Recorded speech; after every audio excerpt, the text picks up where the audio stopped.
सगळ्याच गोष्टी संघर्षावर चालत नाही. चळवळी या प्रश्नांना समोर आणत असतात, मात्र लोकप्रतिनिधी आणि प्रशासन याला न्याय देत असतं. आज या ठिकाणी केज विकास संघर्ष समितीनं केजचे पथदिवे सुरू करावेत यासाठी केज नगरपंचायतकडं काल आमरण उपोषण सुरू करण्याचा निश्चय केला होता.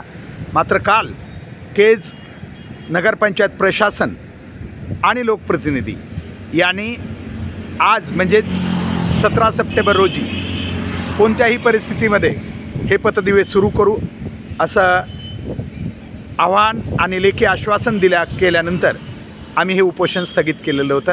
आज मला खूप आनंद होतो आहे की या ठिकाणी केज नगरपंचायतनं आणि संबंधित सर्व यंत्रणेनं मिळून या ठिकाणी हा ट्रान्सफॉर्मर जो पथदिव्याला आवश्यक आहे तो सकाळीच या ठिकाणी बसवून तयार केलेला आहे. आज संध्याकाळी कोणत्याही परिस्थितीत या ठिकाणी वीज पुरवठा सुरू होईल, केजचे पथदिवे या ठिकाणी लागतील. हा एक आमच्या सर्वांसाठी मोठा आनंद असणार आहे.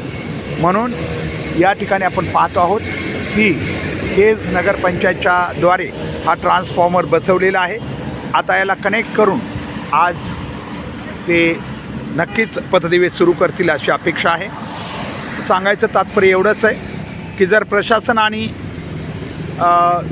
सामान्य लोक आंदोलनं यांचा समन्वय राहिला तर निश्चित जनतेसाठी ते चांगलं असू शकतं. आज पथदिवे लागावेत एवढीच या ठिकाणी अपेक्षा आहे.